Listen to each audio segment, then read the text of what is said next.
आपण प्रकाशजींकडे जाऊया. प्रकाशजी, तुम्हाला पुन्हा एकदा प्रश्न विचारायचा आहे जो लक्ष्मणजींना सुद्धा विचारला की आजही ओबीसी नेते एकत्र येण्याचं चित्र का नाही दिसत आहे, जेव्हा हा संघर्ष इतका पेटलेला आहे आणि ओबीसी नेते खरं तर आक्रमक झाले पण वेगवेगळ्या भूमिकेमध्ये. काय म्हणाल त्याबद्दल?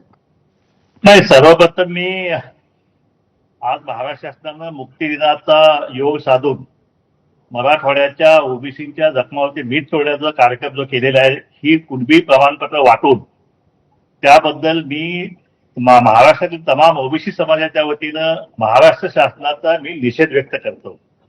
एका डोळ्यामध्ये मुक्ती दिनाचे आनंदाश्रू आणि एका डोळ्यामध्ये या ओबीसीच्या गाव कुसावर राहणाऱ्या ज्या गरीब जमाती आहेत त्यांच्या मुलांचं भविष्य उद्ध्वस्त करणारा प्रसंग जो आहे तोही आजचाच दिवस साधून, आजचाच योग साधून महाराष्ट्र शासनानं हा जो काय प्रकार चालवलेला आहे याच्याबद्दल महाराष्ट्र शासनाला या ओबीसीना जाब द्यावाच लागेल. विशेषतः मराठवाड्यातील जे ओबीसी जे आहेत, ज्यांनी मुक्ती संग्राम जो आहे तो मुक्ती संग्राम आज त्यांचा म्हणजे एक आनंदोत्सव असतो आज मराठवाडा जनतेचा.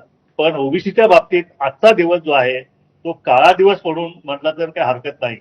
आता मी तुमच्या प्रश्नाकडे येतो. ओबीसी नेत्यांचा जो आपण एक प्रश्न विचारला की ओबीसी नेते एकत्र का येत नाहीयेत, ओबीसी नेते एकत्र नाहीयेत, पण हा आपल्या प्रश्नाशी मी सहमत नाहीये.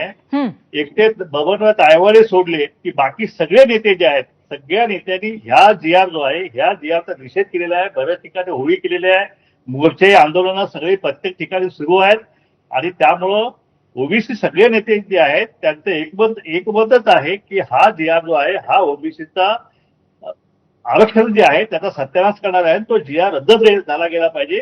त्यासाठी हे आमचं आंदोलन जे आहे ते सुरू आहे. ओबीसीचा अस्तित्वाचा लढा जो आहे तो आता या महाराष्ट्रात सुरू आहे. बाकी आता हे जे कुणबी प्रमाणपत्र जे आता वाटप सुरू आहे याच्याकडे मी येतो की कसली प्रमाणपत्र आहेत, ती कुणी द्यायला सांगितलेली आहेत, काय प्रक्रिया आहे. की हे शिंदे समिती नावाची एक समिती, एकनाथ शिंदे साहेब मुख्यमंत्री असतात त्यांनी समिती नेमली